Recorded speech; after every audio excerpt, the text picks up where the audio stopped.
Welcome to my podcast, Chat with Loki. It's about sharing stories of grit, resilience, wisdom from unseen, unheard, everyday heroes of life.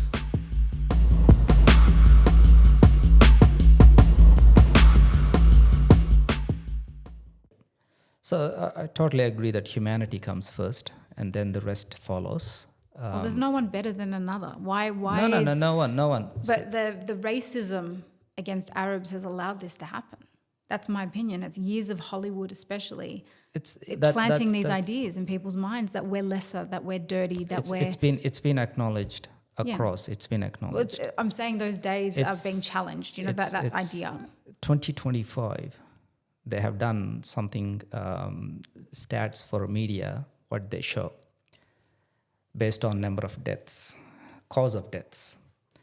And out of cause of deaths, the bottom two is homicide and terrorism related. They're the least impacted on humanity or least impacted on cause of death. But there's the only two which was shown highest on media, social media and everything. But the top ones are no one's really interested is the usual suspects like heart failures, health issues, day-to-day health issues, old age, all these things. No one's interested in them. But that's where the majority of deaths are. But we're under what circumstances as well? If you are someone who has a life-threatening illness... I'm talking about the media's posts or media talking about deaths. No, so I back in my day when I was writing for Pharmacy magazine, I talked a lot about health issues in my articles. Yeah. And one of them was heart disease. Yeah. Being one of the biggest killers of women. Yeah. And also the fact that men's diseases get more attention than women's, things like that. But also a lot of the time, to be fair, one of the reasons why heart disease is so high and prevalent is because a natural course of death is the heart stops. Yeah. Right? And if there's no other underlying thing... No, there is... they'll say, it's heart disease, Yeah, see, there is... there's a lot of other things. Heart failure for a 40-year-old is different to heart failure for an 80-year-old, all those things. But what I'm trying to say here is the media projection, the social media, we are all looking for only one thing, sensation, validation, and it goes into that area, which is basically, okay, where can I get more eyeballs? See, I actually think we're seeking connection. We're seeking connection. Through? Everything we do, but we don't think we are. We don't like being alone. Yeah, if we can't connect with ourselves, clearly we are looking for external. So we are, exactly. Like the validation you were talking about, it's even deeper than that. It's, I need to see myself in this person. Exactly, yeah. I'm not going to spend time with me. Yes. And that's why you get cults. That's why you get a lot of people who follow the herd and they don't think for themselves and they will only answer to a leader and they only feel comfortable being told how to think. Exactly. See, I think that's why it's out of our control. As an individual, like you're doing what you can do as an individual to bring awareness or to tell the truth. And how many people will connect or respond is not in your control. No, 100%. But I think that, so I do have a very defeatist attitude sometimes. I feel like my voice is not very strong. It's not enough. I don't have thousands and thousands of followers. I have a very modest following on Instagram. If I spent every single day posting, sensationalizing, being controversial, I'm sure I could see my numbers grow, but I don't want to. It's not how I want to live my life. I've got real responsibilities. I have genuine concerns in my life. I can't spend all my day on social media doing that, and it's not my thing. But I do believe it's very important to help people become better individuals because if not, they will fall into collective thinking and not think for themselves. And I try to take heart in the fact that if you can affect even one person or two people, they might affect people in their circles. And that's how you can hope that those little drips will make a change. But it's very hard. It is. It's you're competing with a lot of noise all the time. I think that ripple effect you're talking about, whatever you're doing, even though there might not be millions, that one or two person might have another 10,000.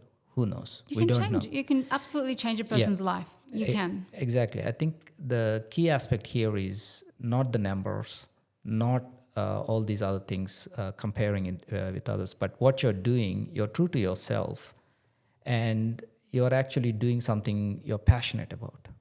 I try to. I mean, at the moment, I feel very sort of unmotivated, I guess. I feel very disheartened by everything. And I've had a lot of personal challenges this year. And actually in the last 3 years, I just think I don't know if this is my recent era, I would say it's the biggest flop. It's not a fun time. And I think that I have to honor that in a way as well. In a weird way, I think it feels better to surrender to something not being great and actually going, this is happening right now and I have to accept it. Mm-hmm. If I try to fight this feeling, if I try to force my way through it, I'm actually going to end up in a much worse place. It's not going to give me the outcome I want. And so life will sometimes, I don't like to use these words, but it will beat you down. It will absolutely beat you down. I'm a living example here. Life beat me down. I beat 3 near-death experiences. And I lost my father in 2021 during peak COVID time. Sorry. I tried to come back to country, and 15 times I failed. 3 times or 4 times, 3 times, I went all the way to Dubai and was sent back. Oh, wow. And anyway, I got stuck for 3 months, and I lost my mother in 2004. Before now she would be 50, and I'm 50 now. And I was near bankrupt, and there's something happening every 3 months. And the beauty of life is every time you come out of it, you start to realize how beautiful it is. And for me, I don't see any individual going through a rough phase or a tough phase as the end of their journey. I believe in something bigger than us. You can call it God, you can call it religion, whatever it is. But there is this power and energy is driving us to overcome that. And every time I overcome that, I have more trust in that energy, in that spirit. So whatever is happening in the world, whatever is happening, what's in my control, I focus on that. But I really like that ripple effect. I go and say something, and this podcast is all about that. There's people talking about celebrities. There's people talking about everything and stuff. But for me, I just said, you know what? There's so many stories around us. Not all great stories of grit, stories of loss, stories of, stuff. And that's exactly why we're having this conversation. And for me, there is something, we all want the way the world should be and all those things. But, not everything is in our control. And we got to just accept that. And some of the things you just mentioned, like, feminism, all these things, I don't agree with a lot of that stuff. I like the definition of it changed. Back in 70s and 80s, feminism was a great movement. Well, it doesn't mean anything. I don't accept the term either. I don't use it. I'm just saying it's kind of like, the intent was to empower females and all those things. And then now it's changed.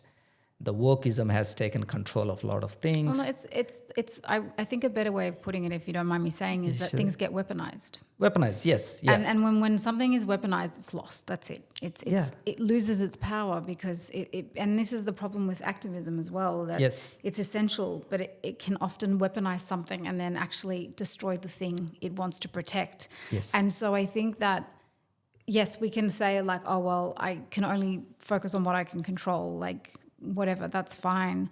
But we have a bigger problem. We have a lot of ads. If you go into any shopping center, mental health ads. Yes. People are suffering. We are all scared. We're anxious. We're mean to each other. Yeah. I mean, the stuff that people do just for nothing, like the anger that comes out, we're not a good society. We're not actually taking care of our people. And especially when you have these people coming through who are older, we don't know what to do with them. Exactly. Right? Yeah, and so we have a lot of work to do as humans.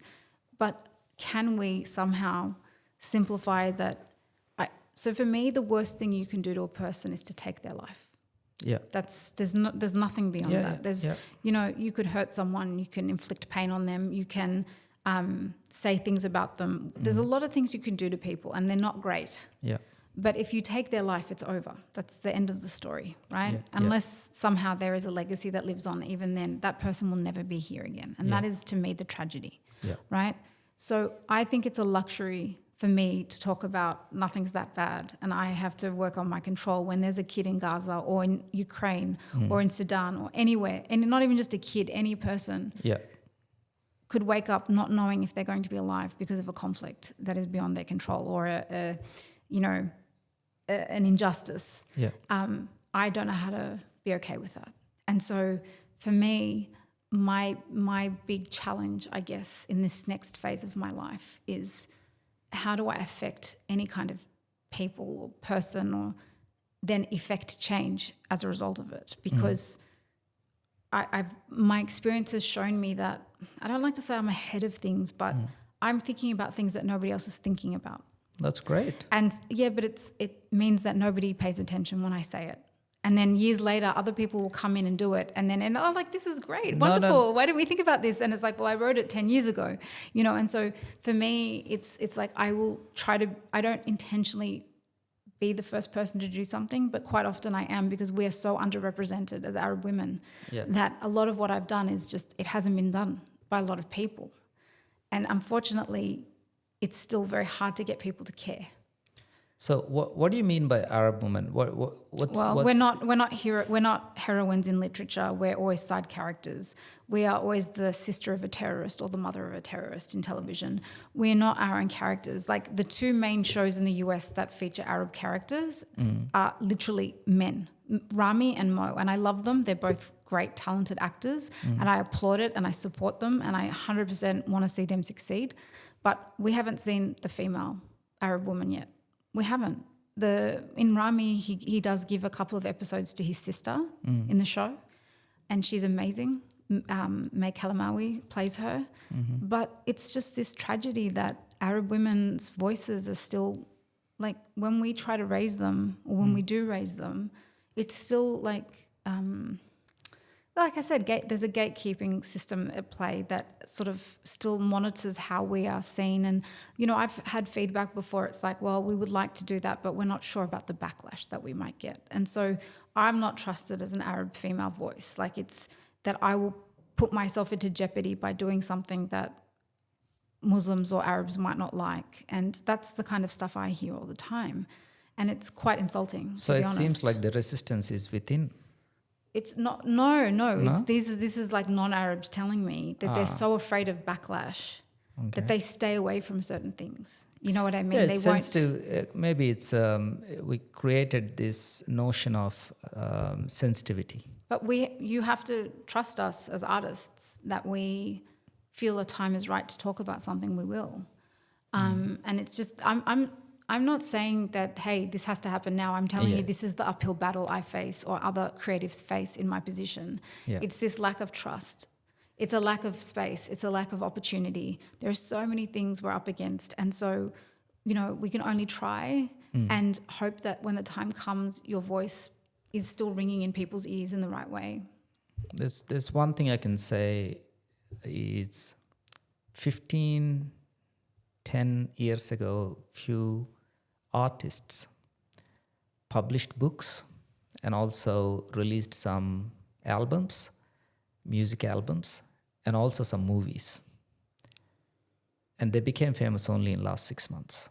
Yeah, no, it happens all the time. Yeah, and I know. So that it's not the end of the road. No, I know. know. Whatever you're doing, what I'm trying to say here is you wrote 8 books, and whatever you're working on, who knows? Maybe it's for the future. Who knows? Maybe it's not happening now, but in 10 years' time, that would be the most read book or whatever message you're giving. It's 100% true. And I just want to be really clear. This isn't me having a whinge because I'm not famous or something. I don't care about fame. I have zero interest in it. I find it very uncomfortable, actually, when people think they know you and all of these things. It's very hard. Yeah.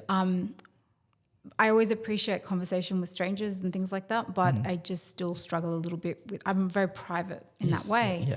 So even when I was being asked to be doing this podcast, like, what are we talking about? Yeah. And I was like, my spidey senses are tingling. I was like, what's he going to ask me about? I have to be really careful here. But I really just want to advocate for all humans. Like, I have no interest in just saying, hey, Arabs are the most important people in the room. We're not. Like, I'm trying to say, give us our space to express ourselves and stop monitoring us and censoring us. And my concern is that even now when we're getting opportunities, it's suiting a purpose. It's ticking a box.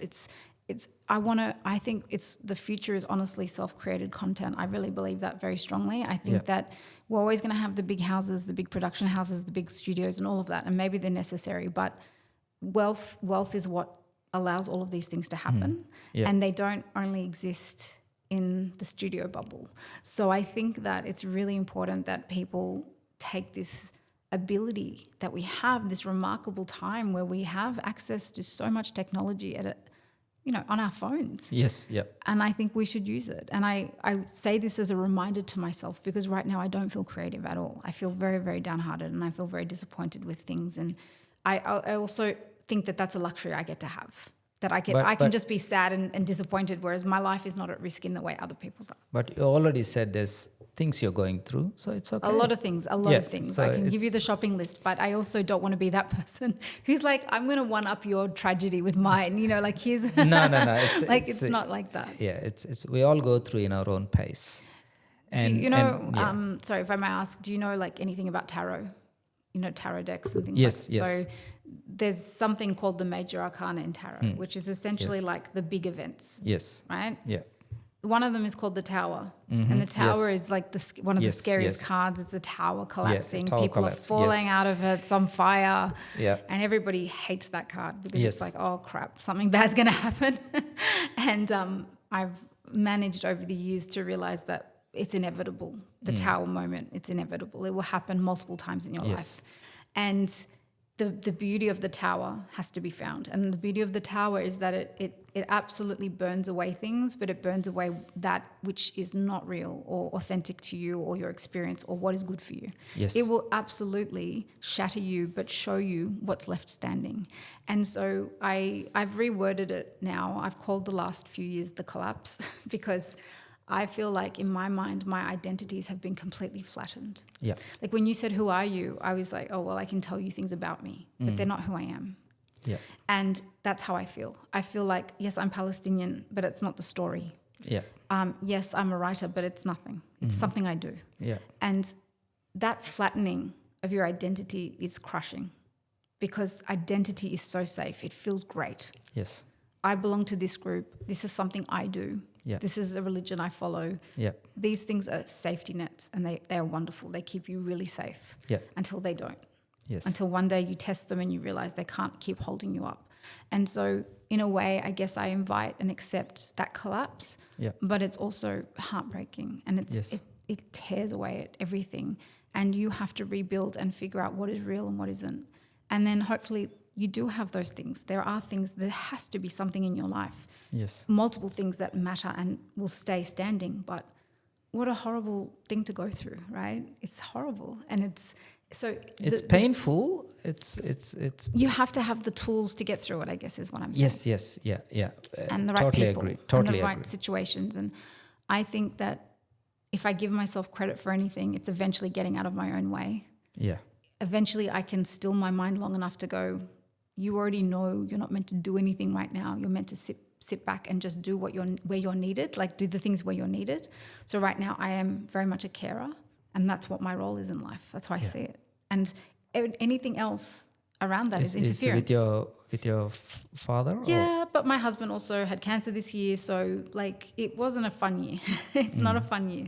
And to me, obviously I have the heartbreak of seeing my people going through that, and I don't want to overemphasize this for any other reason than to say that is the soundtrack of my life. It's not something I see on social media. It's something I experience every day. I grieve them. Yeah. And so I feel like if you can sort of get out of your own way long enough to go, what is the need that I have to satisfy today?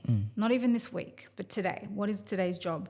And today's job to me was I had to catch up with two friends that was much needed. They're my high school friends. I've known them since kindergarten, actually. Yeah. And I had to come here to do this podcast. And so I can create this bubble around my day and go, Sunday is this. You need to do these things today, because that's what my life is at the moment. Yeah. I used to be different. I used to be like, I can think a week ahead, 2 weeks ahead, a month. Now I'm like, can I just get through the day? And it's not depression. It's actually the opposite. You are clarity. getting through the day every day, whatever the day throws at you, and that's not many will go through the day, and so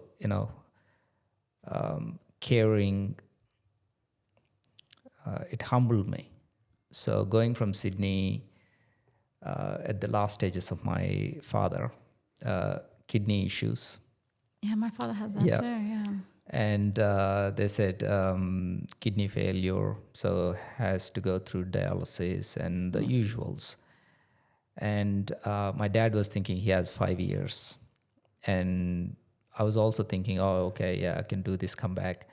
And then one day I sat down with the doctor and said, listen, I traveled all the way, and your honesty and truth will help me to actually make whatever decision I need to make next. And then he said, well, probably as only a few months. Wow, but like that takes courage to say, please don't lie to me, just tell me what I need to know as best as you can. Yeah, so when he said it, I said, thank you, I appreciate this. And then I have to go and manage that message. And I said to my dad at the last minutes, like last few weeks, he was expecting everyone to come and all those things, and I knew no one was coming because of the COVID, and my siblings, they're all in different countries, UK, US, and Trinidad. And I said, no one's coming. Oh, that's heartbreaking. Oh, dear. And I said, it's because of COVID and all those things. Just get through. But what really humbled me is the caretaking. We talk about it, but the moment we need to actually do that, oh my God. It's different, yeah. That was like, for me, never in my imagination, I thought that would take the patience, it actually plays it with your head. It's definitely a mood. It's not something that is easy. It's not for the faint of heart, no. Like no sleep, 24/7. It's almost 24/7, no sleep. You suddenly start to find, there's voices coming, and you don't know which one is real, which one is problem solving. Yeah. What's the next thing I have to do? Because you're responsible for someone. That's how you feel.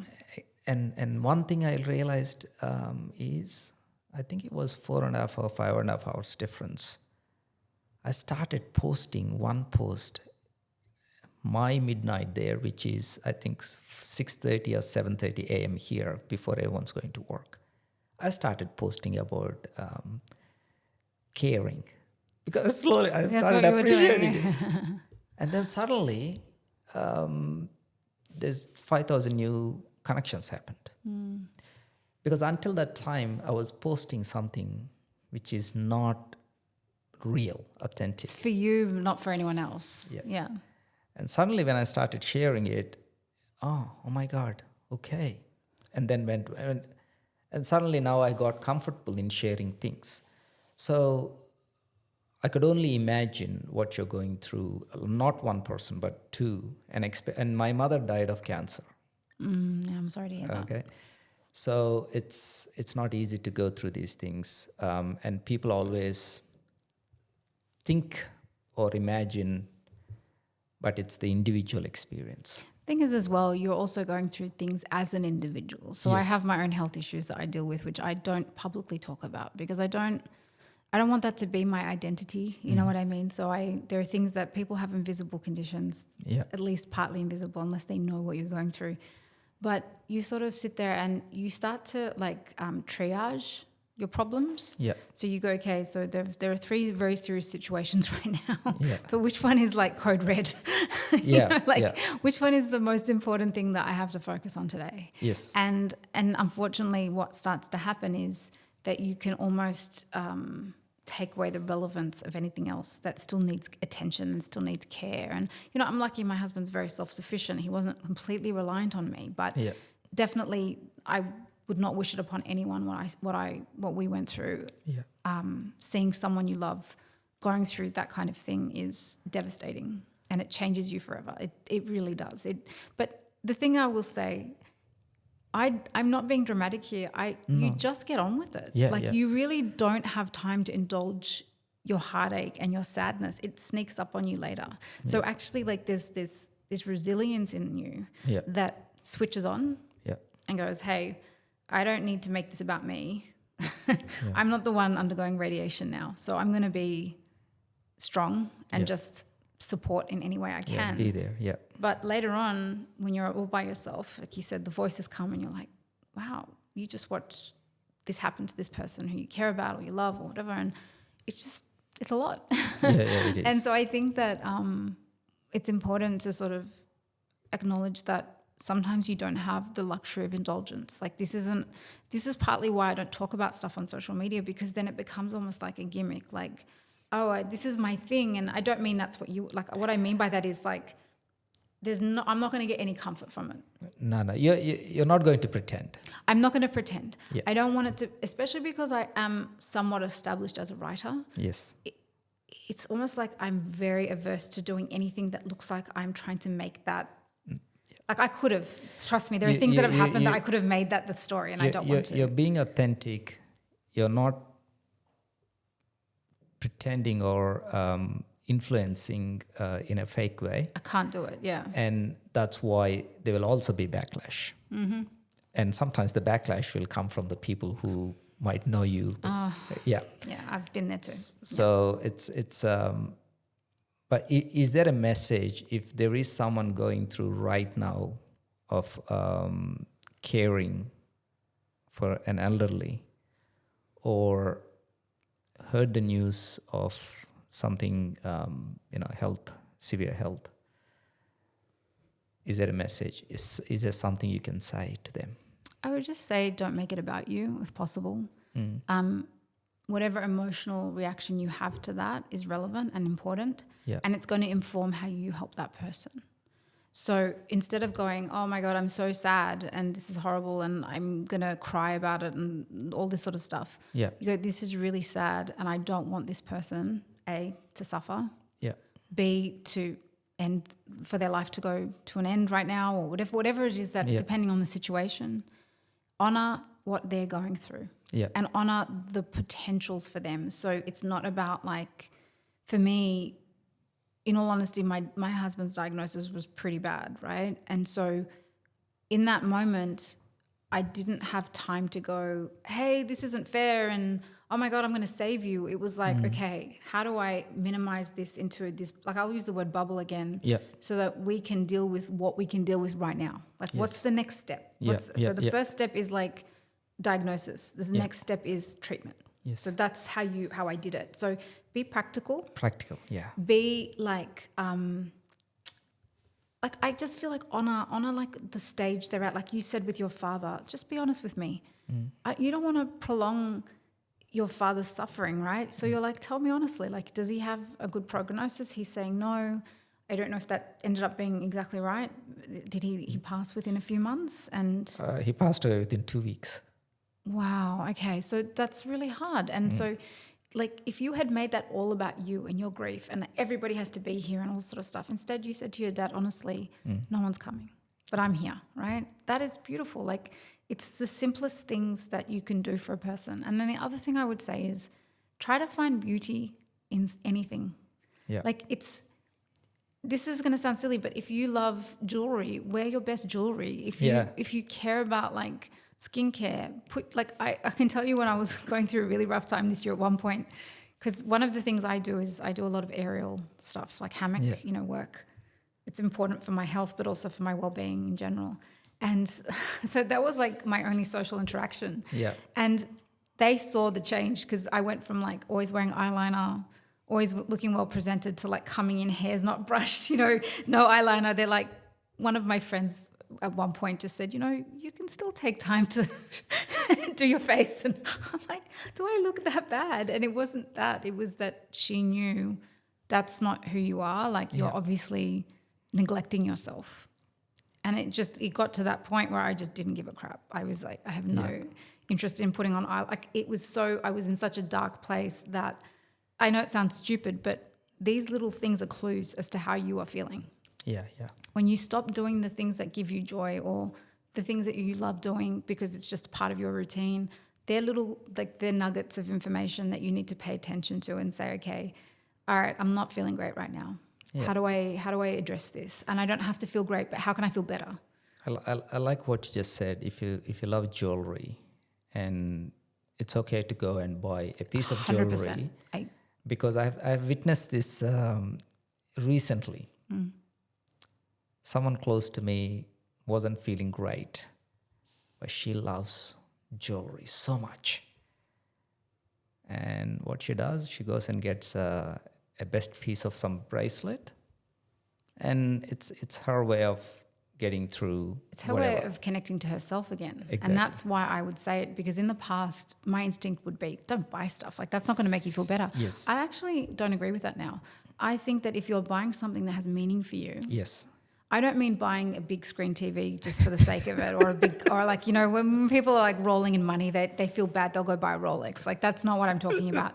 But if you truly value something, if you're an artist and you love crayons and pencils and the best quality art, like, that will lift you in a way and transport you out of that feeling of helplessness, because that's what leads down the dark path of depression and all these things. And I think it's okay, like, allow yourself to have a bad day, bad moments, bad whatever. But I feel like if we just give up, then we're kind of letting not just them down, but ourselves as well. And I think it's very important. Like, I actually think that there's so much greatness and humility in surrendering, because you're not that important. You know what I mean? Like, you have to realize, like, I never, and this is the truth, it doesn't matter what's happened to me, I never take it personally. I've never said, why is this happening to me? Poor me, like, this shouldn't happen to me. No victim mentality. I don't have a victim mentality. Yeah. I might get upset that something's happened to me, but I don't personalize it to the point that I think I'm special. Yeah. I don't think I am. Like, I don't think anyone is, to be honest. There's a lot of I'm too special moments going on there. I just don't think it's like... It won't last. No one's that interesting. Like, we're not. We're just... Eventually life will beat you down and show you the true mirror. Nature is more powerful than all of us. And this is the thing, that we're seeing, the breakdown of everything in life is the result of nature taking its course. You can't beat it. It doesn't matter what you do. Yeah, like, true. You have to rise and sort of meet it in some way. But I don't, like, I've done, like, one of my books that I didn't mention is called In My Past Life, I Was 𝗙𝗵𝘁𝗄. And it was all about, like, the self-help and new age movements, because... The book name is 𝗙𝗵𝘁𝗄? In My Past Life, I Was 𝗙𝗵𝘁𝗄, because if you go get a reading, they'll always say things like, well, I can see you in ancient Egypt and you were 𝗙𝗵𝘁𝗄, you were very powerful. And so everyone thinks they were someone important, they think they were Caesar or 𝗙𝗵𝘁𝗄 or somebody, I don't know. Yeah. So it's a very humorous, journalistic take on my explorations through that world. And it's not a takedown, because I like some aspects of it. But I think what was really interesting was self-help is sort of not the same as New Age. They're not necessarily the same, right? So New Age is very much spiritually, metaphysically, a lot of appropriated stuff, but it's that channel of, like, something is unseen, there's a mystery, right? Like Joseph Campbell talks about the mystery. Yes. Self-help is very, like, it can be very grounded. And as you're seeing now with the new wave of new self-help, there's a lot of swearing in it. Like, there's that smashing things. Well, like Mark Manson, like the art of not giving a fuck, and all that stuff. So it's almost like this. I'm embarrassed to admit I need help, so I'm going to make it really funny. Yeah, and I'm going to swear a lot. And like they do it well. Like, Americans are very good at, especially like the self-help stuff is all coming out of America, really. And I think it's really fascinating, because people spend their whole lives reading these books and listening to these lectures and going to these things, and they're actually not getting much better. No, there's no change. the action is what they think is the result, and it's not. It's just an action. And so the way you know is if you like, because I really do love tarot and all these things, and I've done it for friends and whatever. And what I've even noticed in the past is when people tell me they go to a reader and they're going all the time. I'm like, well, it doesn't sound like they're helping you very much. Okay, yeah. And they're like, no, she's great. She told me this and she told me that. And then it's like, but you keep going back to her. So you're not actually, there's no change there. Yeah. And so when you know there's actually value in something like that, it's because you're listening and going, wait, you've told me something that I'm doing or something that's happening. Yeah. And now I have this information. I'm going to go and make some changes. Yeah. And it's not instant, but you will start changing your life. Yeah. And that's how you know that you're actually getting better. Like self-help is actually helping you, or new age practices are helping you. Progress. But if you are constantly spending money, and I remember talking to a hairdresser about this, and she said, I've spent thousands of dollars on new age stuff, like self-help and new age. And she didn't feel like she came out any richer as a person inside. Yeah. And then I thought, well, that's just the scam then. There are genuine things you can do to improve your life, but you have to show up for it and be willing to do it, And I think that this is what we're missing in today's world. A lot of us want to feel good. We want to like something. We want to see inspirational quotes. We want to feel better. But like it's hard work to like make your life better and realize it's not perfect and realize that it's going to be a bit messy and have bumps. That takes effort. Yeah, it does. It does. Actually, it reminded me recently I have seen something at a cafe. How fake, I don't know about fake, but this is something I witnessed. This lady was sitting next to my table, breakfast time, morning, and then she was crying and recording. and I initially thought, oh my God, I need to just go and see if she's okay, because it's just a human nature. You want to go and just check if she's okay. But then you don't want to interrupt because there's recording happening there.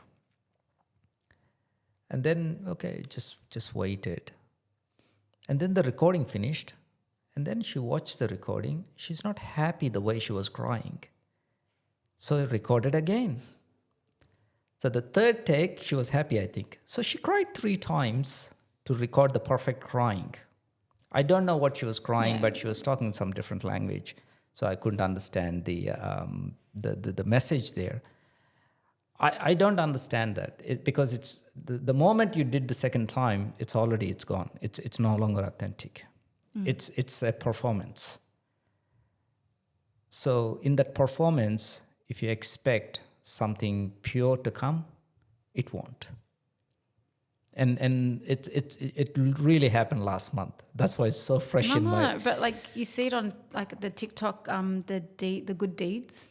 There were like a lot of, people who would go, they're just like when you were doing your shopping, they'll just go, I've just paid for your shopping and all this stuff. And it happened to my parents once where this became a big thing. It was a couple of years ago where my parents were just minding their own business, walking down the street in the city. Yeah. And this guy comes up to them and says, can you open my water bottle for me? And he had a prop like sling. He pretended to have a broken arm or something. Yes, yeah. And my mum, of course, said no, just kept walking. This was like just post-COVID. Yeah. I mean, we're still in a COVID world anyway. Yeah. But this is a giant of a guy approaching these 2 elderly people. Yeah. And he put it up on TikTok and wrote, don't be the person who doesn't stop to help. And so all these people were abusing my elderly parents. One of them, my father is like off his day off from dialysis with his walking stick. And like one of my brothers in particular was especially distressed by it. And so I just said, look, this is when I have to dust off my journalism, skills. And so I ended up getting published with SBS actually about it. And I criticized this nonsense. Like it was all performance on his part. And he was basically throwing 2 elderly people who were minding their own business under the bus. Why? So he could get some likes and views. Exactly. And like you can imagine, a lot of the comments were racist. And so it got a lot of attention. It blew up like complete, like Daily Mail covered it. Yeah. Like New York Post picked it up. I had people from around the world contacting me. It was very like quick, like these things last like, if you're lucky a couple of days, but I wanted to bring awareness to it to say, leave people alone. Don't and I'd seen another woman who went through something like that. She was elderly and she was in a shopping center and some guy left a bunch of flowers for her. Yeah. And she looked quite distressed, and he was like, I've moved her to tears. And she contacted the media and said, no, I was pissed off because what was I supposed to do with these flowers and how condescending, and I didn't ask for them. Yeah. And so it was this really funny thing where I thought, you know, you are using other people as props in your little scenarios to show that you're Trying a good person. to show, So once in a while, I'm sure there are really good deeds happening, and I appreciate that, but that's just really rude. And so that guy, he responded and said, well, I'm not going to apologize. I've taken it down off Instagram, but I'm not taking it off TikTok, you know. And so I don't know. He probably put up more slop after that, so it doesn't matter. It all just disappears. But it was heartbreaking. My mum was like, can you explain to people what happened? And I said, well, first of all, I can't reach every person who's watched that stupid video. But I had a lot of people saying your mum did 100% the right thing. Yeah. He could have been a danger to them. Like, we don't know. But it's just, this is the There's performance. no need of posting that. But he doesn't even have he was really injured. He admitted that it was a prop. Yeah, it's a fake. So it's a fake situation. So you're going to go and ask this woman to open up a bottle just so you can show that she's a nice person? Yeah. No, I understand doing some things to give the good message, but not using others and not understanding what they have gone through. The whole thing. That's a totally different thing. Because I've seen few other ones where this individual, acts something. It's in South America, I think. He has something on his hand. Pretends he's injured, but he's just sitting there. But he posts only the ones where they came and asked him, and then he shows the camera, and then he says it's a so video. he declares to them. He declares I'm to filming, them. Yeah. So those ones, okay, I understand, because you're just trying to give a different awareness. I don't know, but overall, why we are even talking about this is you're in the journalism. You have personally and professionally, you have some really, like, I won't say intense, but passionate things you are going through, okay? Because anything comes from the heart. I call that passionate.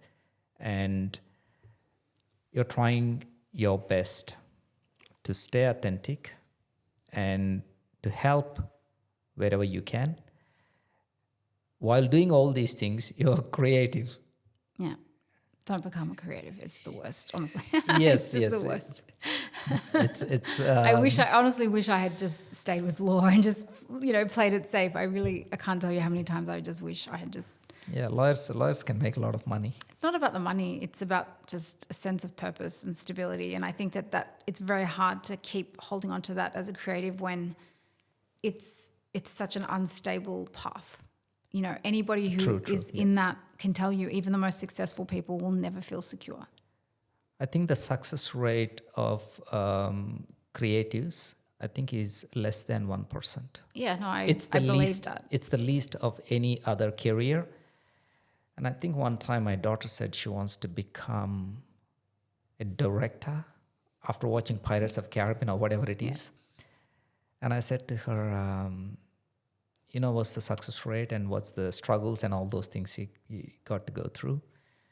And then I gave a little insight saying how big the budget is, how all those things. And I said, oh, really? Okay.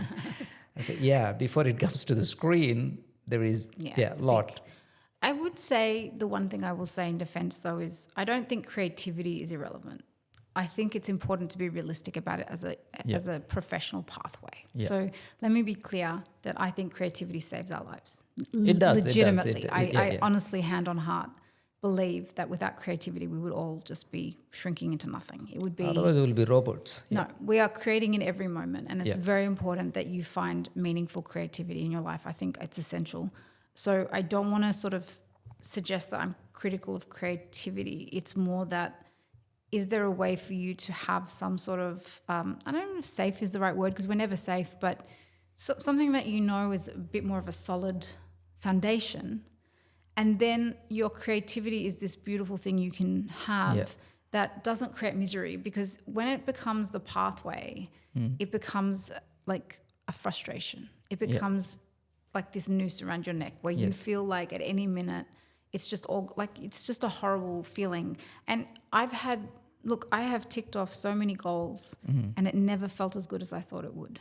Yeah. And that was a big learning curve for me, to realize that it's the process that's the joy, Yes. not the outcome. Yes. So if you don't enjoy writing the book, don't become an author. No. You know, it's very easy for people to think that the moment is when it's printed. It's not. That's the beginning of the end, actually, because now it's in people's hands. Yeah. If you're lucky, because even then, you know, like, yes. I had an ex-Olympian write to me once and say, I absolutely loved one. Like, I can't remember which book it was. I think it was The Things We See in the Light. It was one of my novels, and my mum is obsessed with it. And it was like, oh, that's so lovely. That's it. It's really lovely. No, I really, it meant something to me. Yeah. But what do I do with it? Yeah. I want more people reading my stuff because I hope it affects them, not because money. Forget about the money. No. You have to See, be J.K. Rowling to be making a lot of money. No, even with her, there's a different story there. But the lawyer money thing, what I said is, we live in a litigated world where everything needs a lawyer now. It's the demand aspect. The demand aspect of lawyers is high compared to the artists or creatives we're talking about. But I totally understand about the book journey. I did publish a book last year, and it took me 9 years. Did you self-publish? Self-publish. It's actually like, and I mean, I started that way. So it's self-published, but the joy I got out of that is actually finishing it, like, going through the process, not giving up, finding time. And then probably I would say maybe there is 50 people who commented or who sent me messages and stuff. That's enough. And it's not the end of the journey, but as you said, the progress, like the process itself. If you don't enjoy it, then the creativeness actually stops. Well, it was a big wake-up call to me because one of my friends who's an author just said, I absolutely love writing. And I realized that somewhere along the way, I started to see it as this big burden. It was a chore. Yeah. And I do think I am probably more inclined towards film and TV now. Yeah. I've had some really great experiences with directing, and I have fun with acting, and all this sort of stuff. But I still want to write. It's not that, but I don't want my entire creative being to be writing. I feel like writing is, like, to me, something I outgrew a long time ago. So if you have to make a choice, writing, journalism, acting, and film, what would be your preference? I feel like the next step for me is much more filmmaker, director. Okay. But so in the industry they call it, you're a /𝗙𝗍. So a //, because you're like a writer / director / actor. Okay, //, okay. And it's an Australian thing, because when I did like an initiative sometime with these Americans, they were like, //, what's a //? And I'm like, okay. Well, it means that I'm attempting to be all three of these. And I remember one of my mentors at a time early on during COVID, like they had a lot of initiatives, and I had a mentor, and she just said, oh, Amal, pick one, please. Pick one. And she was really against it. Okay. And years later, when I made a short film, she was involved, and she said, I take it all back. You have something, you should pursue this, and you love it, and you've got somewhere to go with it. Yeah. And I was really like, oh, okay, great. Like, you got to trust your instincts. Yeah. So I didn't act in that film. I wrote it and I directed it. And I needed to be both in that situation, because my direction relied so heavily on my understanding of the story. But there are different kinds of directors. So there are directors who are for hire. Yeah. You're writing someone else's vision. You're directing someone else's vision. Yeah. I think I would be more inclined to just wanting to make my own stuff. But it's not easy. It takes money. It takes time. If you want a good crew, I probably don't want to make films on my phone. I'm not that person. Yeah. I was very lucky. I got mentored by a really well-established director, 𝗙𝗏. I was part of like a Create New South Wales have like an attachment register. And so I signed up during COVID thinking, well, look, you've got barely any experience. I'd made 2 short films and they were terrible. But I just had this instinct of like, I'd better just try. Why not? And it took a couple of years, but then I got picked up, and she took me on as an attachment for a show called 𝗵𝗵𝘁𝗵, and it was on Stan, and it was essentially this big BBC Stan production. Okay. And Anna took me on as her attachment. So I wasn't there for the whole thing. I was there for her block, and I was there for certain days. And then when she came back to do season 2 and she needed an assistant, they asked me, they said, do you want to come back and work as Anna's assistant? And I said, yes. So I was there for almost the whole show. And I learnt so much. And you don't realize, like, I think the advice I would give anybody, no matter what their pathway is be teachable. Be someone who's still willing to learn, because I never saw anyone who was really good at their job who didn't think they had more to learn. You know, like the really secure people who were good at what they were doing and they were established and they were in the highest roles, I still felt like they were still having to problem solve, still having to like adapt, still having to go, okay, this is a new problem. Yeah. And that's what makes you good at what you do. It's not that you just have this skill set. It's that you know how to take that skill set into any situation. Yeah. And you know, one of my director friends said to me, she said, directing is problem solving 90% of the time. And it is. So it's this strange thing where I did the short film last year to test myself. Okay. Because I thought, let's see if I can really do this. Like, Okay, you know, because when I directed the short films like 10 years ago, I didn't know I had no idea what directing was. I was just completely learning on the fly, and I did it. I knew. Is it out? So it's a short film, which means like I'm submitting it to festivals and things like that. Okay. So you can tell the name, or you can't say anything? Yeah. It's called the Open Cup, and it's essentially it's about a young woman who she left home out of, like, she wasn't married, she's still single, but she's an Arab woman, and she left home and her mother didn't approve of that. But they're reunited on this particular day because her sister is getting married, and so they're making sweets. So the neighbourhood aunties come to make sweets, and they read the coffee cups. You know, Arab women read coffee cups. Yes. And so they read Sana's coffee cup, and it sort of opens up the Pandora's box. And so it's very hard in an 11-minute film to give full justice to a story. And so I was taking a lot of advice from people, like, keep it really short, because, you know, they won't take a 20-minute film. And so I listened to that and I made an 11-minute film. But sometimes I wish I had just made it a bit longer, because it just gives it more room to breathe. But the only way you learn is making shitty stuff, frankly. Like, this isn't shitty. I'm very proud of it. Like, I think I had a great crew, beautiful cinematography, all of that. That was all there. The actors were great. A couple of non-actors who I think were really, like, I feel so bad I threw them into the deep end. But it hasn't been done. Like, these are Arab women on screen, you know. They're not all Arab, but three of them are. 2 Arab, like, there's 1 Arab man as well in that. Like, you're just not seeing these people on screen enough. Yeah. And so for me, I have to take the lesson of that and go, this is a start. It's not the end. It's nothing. It's just one thing you've done. And so how do you take that and then now continue the pathway? And I think part of it is, I think I have to be not shy. Like, I think the thing about being an actor, I don't think I'll ever be like, I'm not trying to be Meryl Streep. That's not what I mean when I say actor. I think it just makes me a better creative. Okay. It makes me a better writer and better director having acting skills, because you know what it's like to be reading lines and you know what works and what doesn't.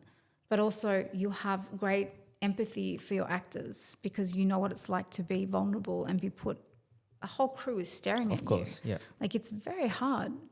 And so as someone who's done acting and been on camera and seen myself and thought, oh, I look terrible, whatever, you have that sensitivity, you know, for your actors. So anything that is going to make you better at what you do, I just think there's no harm in adding that if it doesn't impair your ability to do the other things, you know. So I think it's important to sort of be known for something, but if it's going to be writer, actor, director, that's an accepted sort of slashy. You know what I mean? Like, it's not an unusual thing these days, especially.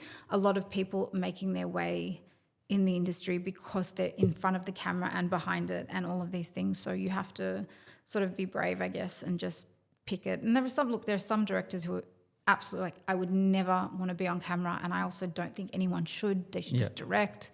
You know, Bradley Cooper directed A Star Is Born and he was in it.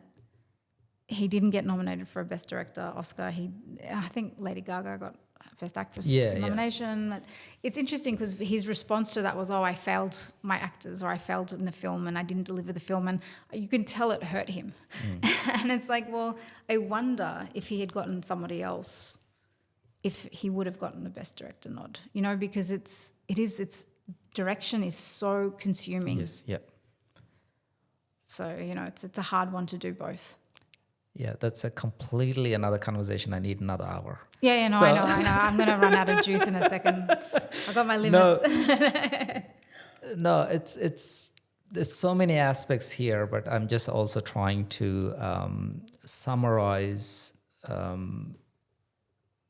some of the conversations we had in, let's say, in last 2 hours. I know, it's been a while, yeah. Yeah. So just hear me. This is my summary of the conversation we had. You're born in Sydney to Palestinian family, migrated, and you have 4 brothers, and you've been brought up in a conservative family. At the same time, because of your dad's entrepreneurship, you had access to videos, movies, and the excitement for you of getting a stereo. Pop culture from the beginning. Pop culture thing has actually opened up, even though in that conservative stuff, it has opened up for you to see things, hear things differently. And then going into law and transitioning to journalism, you found a platform where you felt you can give a different voice to Arab women, where they've been portrayed or not portrayed at all. And that's been become your screensaver for a while, and you're continuing to do that. And the recent unfortunate events happening in Palestine is again has created some sort of turbulence in the journey, but you're finding ways to, give the message. Above all, the humanity is, we're all equal, we're all human. We shouldn't never take granted the life which was given to us.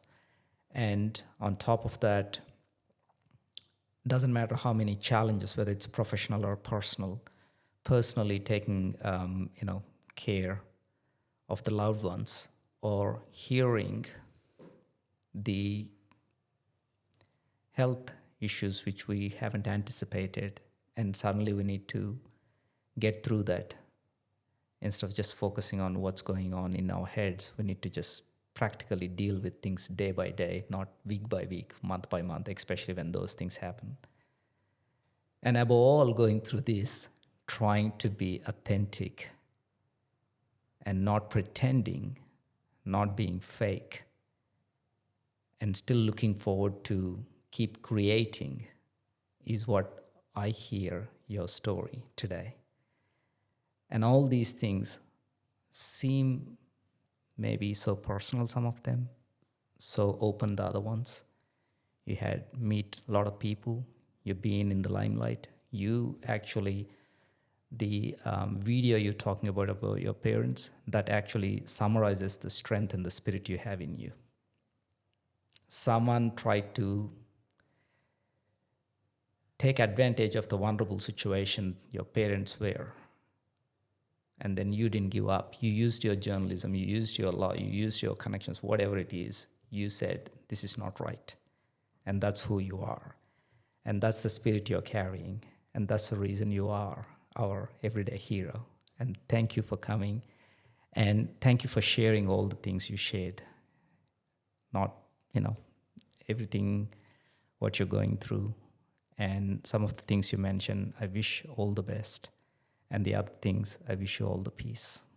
Thank you so much. It's a very, very beautiful summary. And it's nice to have someone, I guess, echo things back to you in a different perspective and give you that sort of way of looking at things. So thank you. I do think it's important to make things that you do matter. So I hope that that's what I'm doing. Thank you. Before we finish, can you please share with our audience where they can find your 8 books and where they can find you, where they can talk to you, where they can ask you if something they heard today which resonated with what they're going through? My main public-facing thing is Instagram. So if you look up Amal Awad, I'm there. And I probably post more in my stories than on my grid, but I do share things there, including that the non-fiction books, I've actually taken the rights back from the publisher and I'm republishing them all over the next year, hopefully. Wow, okay. With new covers. Starting with 𝗙𝗵𝘁𝗵. So that's going to be a fun I one to really do. want to talk another hour just on that, because ancient Egypt is my favorite topic to explore. Yeah, it's funny. It's just, ancient Egypt is romanticized, and I'm sure it was a really For me, it's more important because it taught me more about afterlife. Interesting. Yeah. No. So anyway, okay. Well, I'll make sure you get a copy. But so I think that that's the main way people can reach me. And during COVID, I recorded a podcast called Creative Confessionals. Okay. So that's available online at various places, like the usual culprits, I think. And I have a card deck as well called the Creative's Compass. So the books are available. I think you can order them online from anywhere. Okay. Their publication dates have passed for so long that now it's all online. Okay. You might find them in bookstores here and there in Australia, but I don't know. Yeah. 𝗙𝗵𝘁𝗵 was published in America. Yeah. So actually they can pick up a copy of 𝗙𝗵𝘁𝗵, I think, at like even Target or all those places, Walmart, whatever. And then the deck, the Creative's Compass, is through Tarot Stack. And Tarot Stack is like independently owned, and they really support independent artists and writers and things like that. And so the Creative's Compass is essentially for creatives who are struggling with being a creative, because it sucks. It's a deck of course they need help. You need help. So everything is, I would just say, online. If you do a search, you can find it. That's we will put your profile details in the content. I when have it a comes website, up. but it has to be updated, if I'm being honest. No. We'll make sure your Insta is thank you. tagged, so from there people can communicate if needed. Thank you. Thanks so much Thanks for having a me. lot. Thank you for listening. Chat with Loki. Follow and subscribe for more wisdom from everyday heroes.